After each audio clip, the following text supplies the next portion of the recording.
Hello friends, આપણે ખાતાકીય પરીક્ષાના પ્રશ્નોના જવાબો જોઈએ છીએ.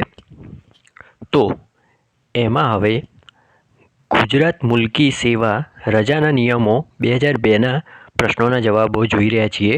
આગળ 1થી 25 પ્રશ્નો થઈ ગયા. હવે 26થી 50 પ્રશ્નો જોઈએ. તો ચલો સ્ટાર્ટ કરીએ.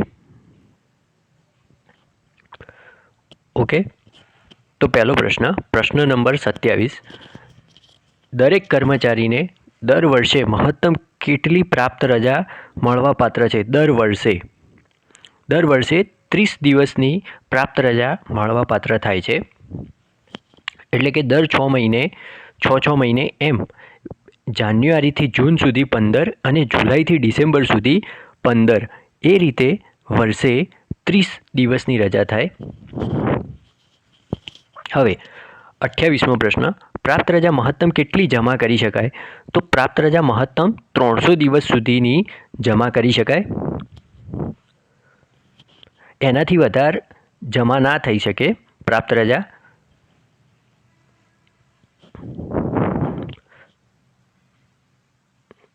હવે આગળ પ્રશ્ન 29, પ્રાપ્ત રજા વધુમાં વધુ કેટલી એકઠી કરી શકાય? તો વધુમાં વધુ 300 દિવસ સુધીની પ્રાપ્ત રજા એકઠી કરી શકાય, એટલે કે ભેગી કરી શકાય. પ્રશ્ન 30, એક કર્મચારી 2 એપ્રિલના રોજ સરકારી સેવામાં નવી નિમણૂક એટલે કે નવી ભરતી થાય છે.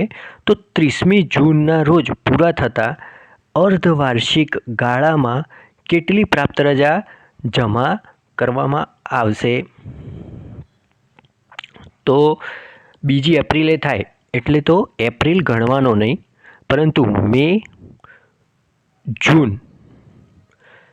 અને જૂન એટલે એક મહિનાની 2.5 એટલે ગુણ્યા 2 કરો, 2 મહિના એટલે 5 દિવસની પ્રાપ્ત રજા જમા થશે.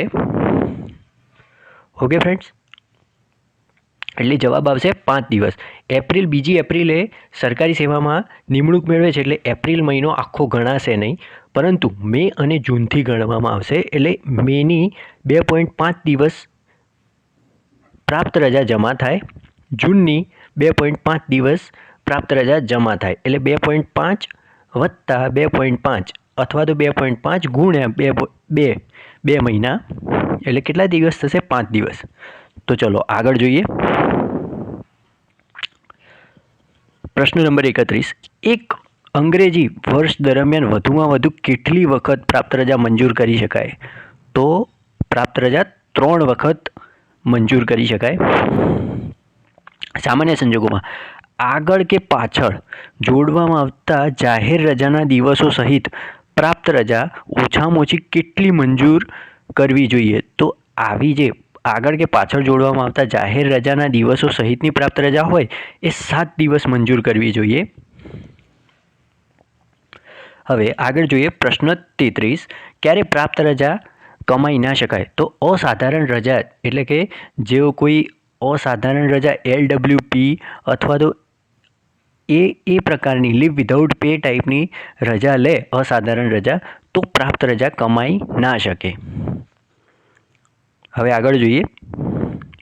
પ્રશ્ન 34, એક કર્મચારી 1 જાન્યુઆરીથી 30મી જૂન સુધી તબીબી કારણોસર અસાધારણ રજા ઉપર હતો. હવે અસાધારણ રજા ઉપર હોય એટલે પ્રાપ્ત રજામાં કમાઈ શકે નહીં, એટલે પ્રાપ્ત રજા જમા. તો હવે જુઓ, જુલાઈથી ડિસેમ્બરના અર્ધવાર્ષિક ગાળામાં તેના ખાતે કેટલી પ્રાપ્ત રજા જમા કરવામાં આવશે? તો એક પણ નહીં. ઓકે, હવે આગળ. એક કર્મચારી 35મો પ્રશ્ન, એક કર્મચારી 16 જુલાઈ બપોર બાદ સ્વૈચ્છિક નિવૃત્તિ લે છે. 16 જુલાઈએ બપોર બાદ સ્વૈચ્છિક નિવૃત્તિ લે છે. તો જુલાઈથી ડિસેમ્બરના અર્ધવાર્ષિક ગાળામાં તેના ખાતે કેટલી પ્રાપ્ત રજા જમા કરવામાં આવશે? તો આગળ આપણે વાત કરી કે જાન્યુઆરીથી જૂન સુધી 15 રજાઓ અને જુલાઈથી ડિસેમ્બર સુધીની 15 રજાઓ. તો હવે આ કર્મચારી છે એ 16 જુલાઈએ સ્વૈચ્છિક નિવૃત્તિ લઈ લેશે. ઓકે, તો જુલાઈથી ડિસેમ્બર સુધી નિવૃત્ત થઈ ગયા પછી એના ખાતામાં પ્રાપ્ત રજા જમા ના થાય, એટલે એક પણ રજા જમા થશે નહીં પ્રાપ્ત રજા, કેમ કે જુલાઈમાં સ્વૈચ્છિક નિવૃત્તિ લઈ લીધી છે એટલે. ઓકે, ચલો આગળ જોઈએ. પ્રશ્ન 36. એક કર્મચારી 22મી સપ્ટેમ્બરના રોજ અવસાન પામે છે. આ અવસાન પામે તો જુલાઈથી ડિસેમ્બરના અર્ધવાર્ષિક ગાળામાં તેના ખાતામાં કેટલી પ્રાપ્ત રજા જમા કરવામાં આવશે? તો જુલાઈ, ઓગસ્ટ અને સપ્ટેમ્બર એટલે 2.5 ગુણ્યા 3 એટલે કેટલા થાય? તો 5 તરી 15 અને 7.5 એટલે 8 રજાઓ પ્રાપ્ત રજા જમા થશે. ઓકે,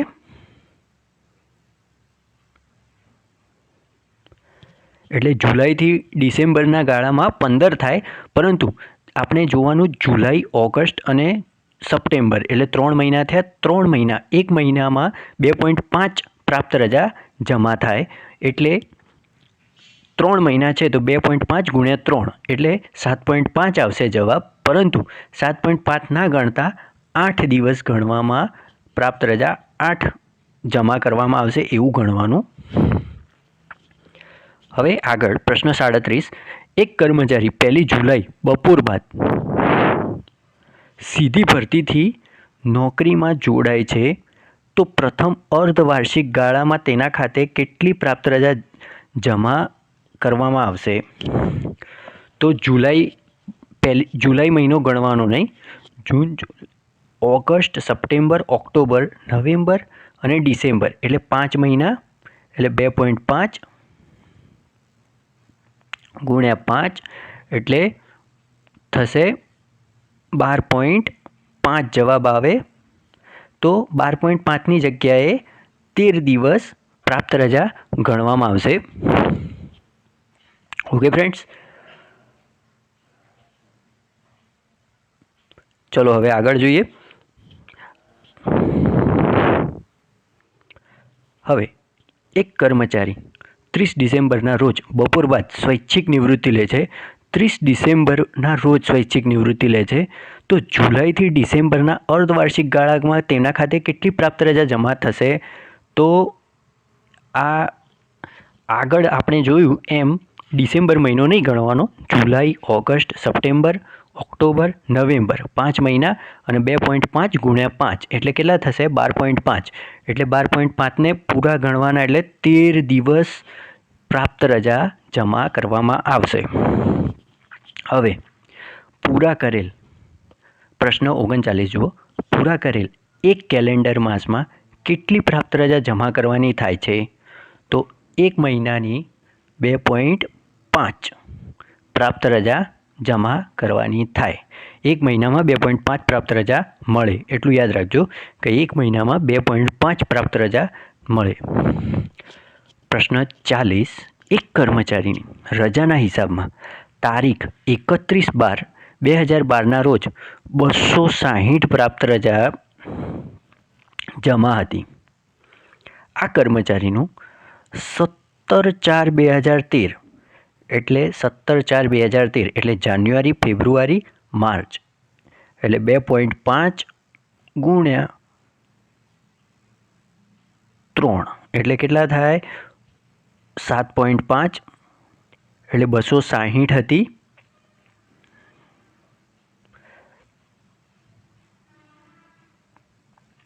$260 પ્લસ 7.5 એટલે 8 ગણવાની એટલે કેટલી પ્રાપ્ત રજાનું? તો 268 આવે જવાબ. આગળ જોઈ લઈએ. ઓકે, 268 જવાબ આવશે આ પ્રશ્નનો, 40મા પ્રશ્નનો. 260 એક વર્ષની 260 પ્રાપ્ત રજા હતી, પરંતુ 17/4/2013 આ હતો 2012. 2012માં કેટલી? 260 આખા વર્ષમાં પ્રાપ્ત રજા જમા થઈ. હવે 2013માં જાન્યુઆરી, ફેબ્રુઆરી અને માર્ચ આ 3 મહિનાની એક મહિનાની કેટલી? 2.5 તો 2.5 ગુણ્યા 3 એટલે 7.5 આવ્યા, પણ 7.5 નહીં લેતા 8 લેવામાં આવશે, એટલે 260 પ્લસ 8 વત્તા 8 કરવાના, 260 પ્લસ 8 કરો એટલે 268 જવાબ આવે. પ્રાપ્ત રજા મેક્સિમમ 300 દિવસ સુધીની થઈ શકે. હવે આગળ જુઓ, પ્રશ્ન 41. રજા પ્રવાસ રાહત સમય કેટલી પ્રાપ્ત રજાનું રોકડમાં રૂપાંતર થાય? તો આ રજા પ્રવાસ રાહત એટલે કે LTC. LTC સમય કેટલી પ્રાપ્ત રજાનું રોકડમાં રૂપાંતર કરી શકાય? તો 10 દિવસની. હવે પ્રશ્ન 42. દરેક કર્મચારીને દર વર્ષે કુલ કેટલી પ્રાપ્ત રજા મળવાપાત્ર થાય? દર વર્ષે કુલ કેટલી પ્રાપ્ત રજા મળવાપાત્ર થાય? તો 30. એ આપણે આગળ જોયું, દર વર્ષે પ્રાપ્ત રજા 30 થાય. 6 મહિને લખે, અર્ધવાર્ષિક ગાળામાં લખે તો 15 દિવસ, એટલે કે જાન્યુઆરીથી જૂન સુધી 15 અને જુલાઈથી ડિસેમ્બર સુધી 15, અને વર્ષ કે તો 30 દિવસ પ્રાપ્ત રજા મળે.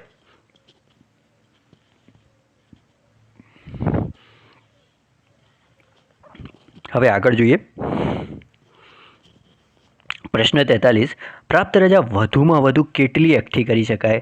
તો આપણે આગળ જોયું એમ પ્રાપ્ત રજા વધુમાં વધુ 300 દિવસ સુધીની એકઠી કરી શકાય. હવે આગળ જોઈએ, પ્રશ્ન 44. રજા પ્રવાસ રાહત એટલે કે LTCના હેતુ માટે સમગ્ર નોકરી દરમિયાન મહત્તમ કેટલી પ્રાપ્ત રજાનું રોકડમાં રૂપાંતર કરી શકાય? તો મહત્તમ 60 દિવસની પ્રાપ્ત રજાનું રોકડમાં રૂપાંતર કરી શકાય. હવે આગળ 45. જે વર્ષ પૂરું વેકેશન ભોગવ્યું હોય તે વર્ષે બજાયેલ ફરજ સંબંધે વેકેશન ખાતાના કર્મચારીને કેટલી પ્રાપ્ત રજાનો હકદાર ગણાશે? તો જેને વેકેશન ભોગવ્યું હશે, જે કર્મચારીએ, એને પ્રાપ્ત રજા માટે હકદાર નથી. આ યાદ રાખજો, આ ખૂબ અગત્યનો પ્રશ્ન છે. 45માં જેને વેકેશન ભોગવ્યું હોય તે કર્મચારીને પ્રાપ્ત રજાનો હકદાર નથી હોતો. જેને વેકેશન ના ભોગવ્યું હોય એવા ખાતાના અથવા એવી કચેરીના કર્મચારી માટે પ્રાપ્ત રજા હોય છે. જે વેકેશન હોય એમને પ્રાપ્ત રજાના હકદાર હોતા નથી. ક્યારે? હવે આગળ જુઓ, પ્રશ્ન 46. ક્યારે અર્ધ પગારી રજા કમાઈ શકાય? તો પહેલું છે ફરજ દરમિયાન, એટલે કે ફરજ હોય એ દરમિયાન, પછી તાલીમમાં હોય એ વખતે, અને અસાધારણ રજા હોય એ દરમિયાન, એટલે કે LWP હોય એ સમય દરમિયાન પણ અર્ધ પગારી રજા કમાવી શકાય.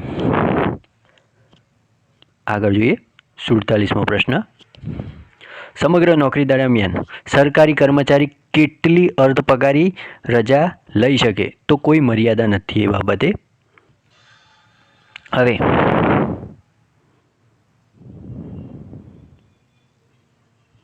આગળ પ્રશ્ન 48.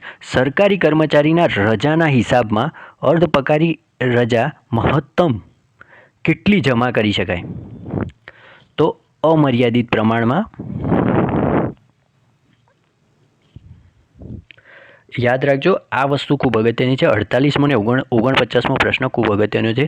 સરકારી કર્મચારીના રજાના હિસાબમાં અર્ધ પગારી રજા મહત્તમ અમર્યાદિત પ્રમાણમાં રજા કરી શકાય, પણ અર્ધ પગારી રજા અર્ધવાર્ષિક ગાળા માટે કેટલી જમા કરવામાં આવે છે? તો 10 દિવસ મળે છે અર્ધવાર્ષિક ગાળામાં, એટલે કે જાન્યુઆરીથી જૂન સુધી 10 દિવસ અને જુલાઈથી ડિસેમ્બર સુધી 10 દિવસ, એમ અર્ધ પગારી રજા અર્ધવાર્ષિક ગાળા માટે 10 દિવસ મળે છે. એ યાદ રાખજો. અને જો મહત્તમ કેટલી જમા કરી શકાય? તો અમર્યાદિત પ્રમાણમાં કરી શકાય છે. ઓકે, તો આગળ જોઈએ, 50મો પ્રશ્ન. બિનજમા રજા મંજૂર કરવામાં આવી હોય તે કર્મચારી ફરજ પર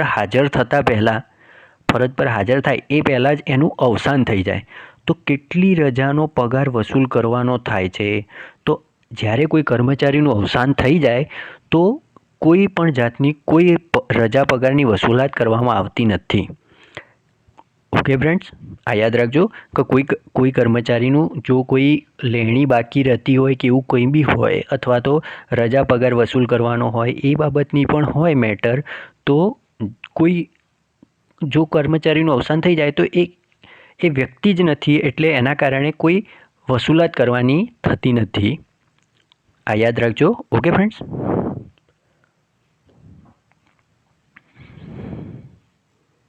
ઓકે, થેન્ક યુ.